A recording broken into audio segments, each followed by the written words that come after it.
Welcome back, future UK dentists. If you're preparing for the ORE, you already know one thing: memorization alone is not enough. The exam tests how you think clinically, not just what you remember. So, today we are going through 10 exam level MCQs covering anatomy, pathology, physiology, biomaterials, microbiology, and GDC ethics. But instead of just giving answers, I will break down the reasoning so you can actually understand why each option is right or wrong. Take a pen, pause if needed, and attempt every question properly. Before I start, please subscribe my channel since I am working hard for students in their pathway series and also in their studies. So it will be a token of appreciation for me. So let's move to question number 1. Okay, the answer is already given, but we will go for the explanation as well. So question 1, based on neuroanatomy, which nerve supplies the muscle of mastication? And those are masseter, temporalis, medial pterygoid, and lateral pterygoid. A quick way to approach this is to separate facial expression from mastication.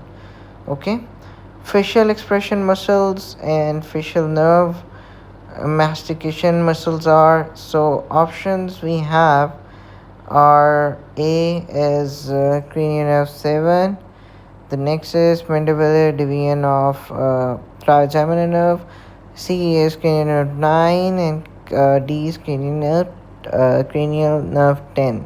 Oh, sorry for that, cranial nerve 12. So the correct answer already given is B. So what is the logic behind it? So we already know that the trigeminal nerve is the main sensory nerve of the face, but its mandibular division is the only branch that carries motor fibers. These motor fibers supply all muscles involved in chewing. So it's a common exam trap mixing cranial nerve 7 with mastication muscles, but cranial nerve 7 is purely facial expression. So the key distinction is if it moves the jaw, it is V3.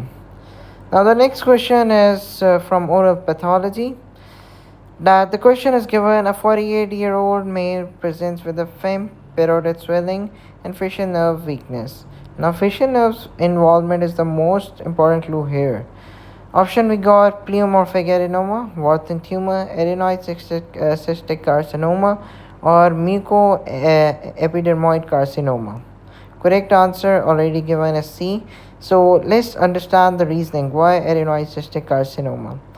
Benign tumors like pleomorphic adenoma and Wharton tumor do not invade nerves. Okay, since they are benign, so they typically cause painless swelling only. But adenoid cystic carcinoma behaves differently. It has a key feature: perineural invasion. This means it's spread along nerve sheaths, which explains facial nerve palsy. So clinically, swelling plus nerve paralysis is equal to malignant with nerve invasion. Most classic association is adenoid cystic carcinoma since it shows perineural invasion. Question number 3 is based upon physiology. So they're saying a drop in pH that causes blood pH drops causes acidosis, that causes hemoglobin to release more oxygen to tissue. What is this effect called? Haldane effect, Bohr effect, root shift, Gibbs effect. The answer is B. Let's simplify this. So when tissues are active, they produce carbon dioxide, hydrogen ions. Hydrogen ions means acid. So this lowers the pH. Hemoglobin responds by reducing its affinity for oxygen, meaning it releases oxygen more easily. So the key point is more acid means more oxygen delivery to tissues. This is the Bohr effect. Important separation is Bohr effect. In Bohr effect, oxygen is get released. Haldane effect, CO2 transport is associated, and a Stephen curve. We already know dental caries with pH changes, so this has nothing to do with this.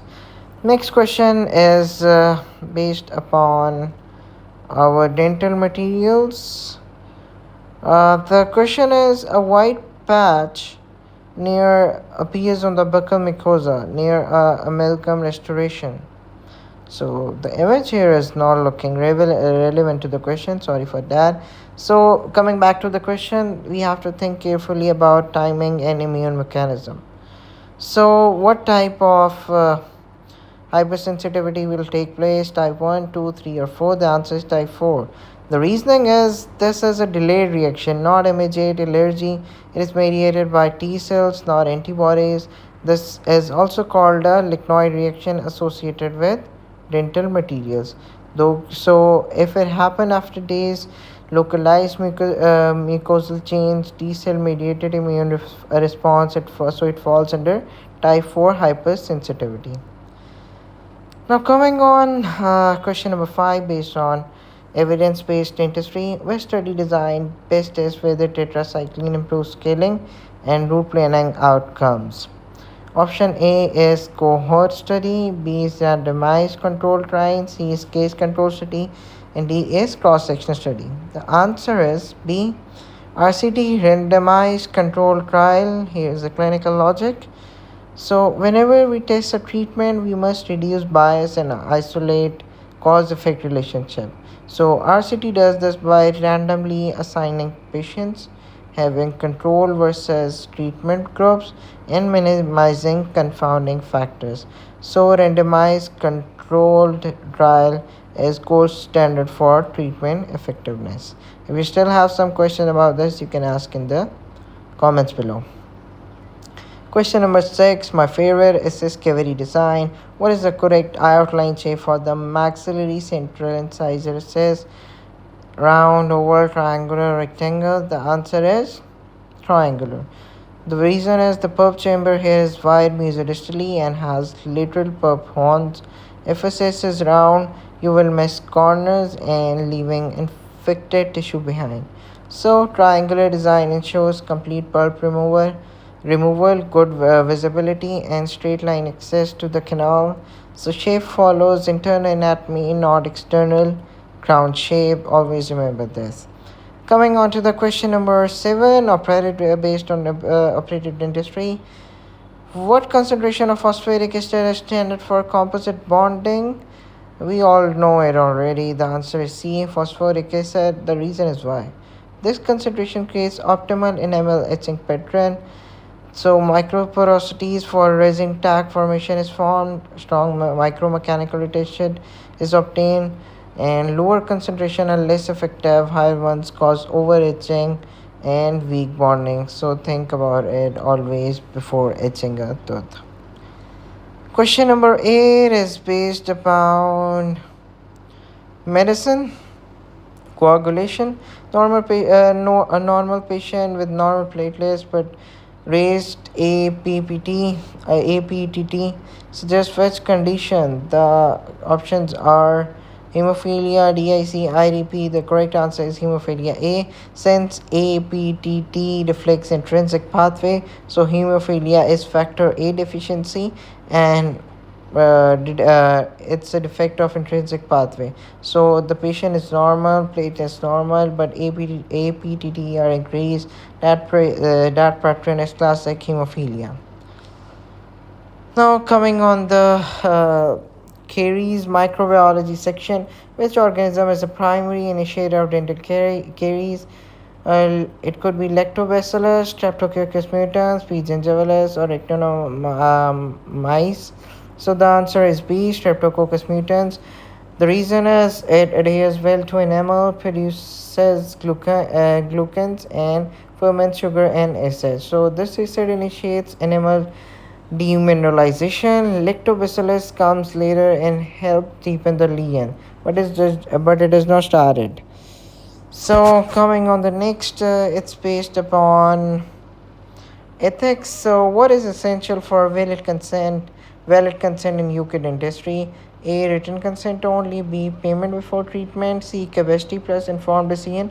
Or D, witness consent. So the answer is C, capacity and informed decision making.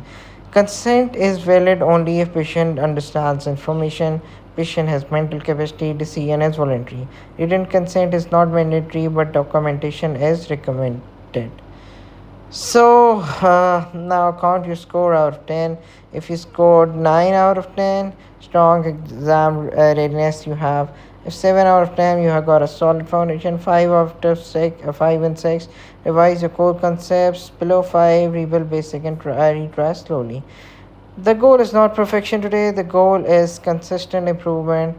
Drop your score in the comments if this breakdown helped you understand why the answers are correct, not just what they are.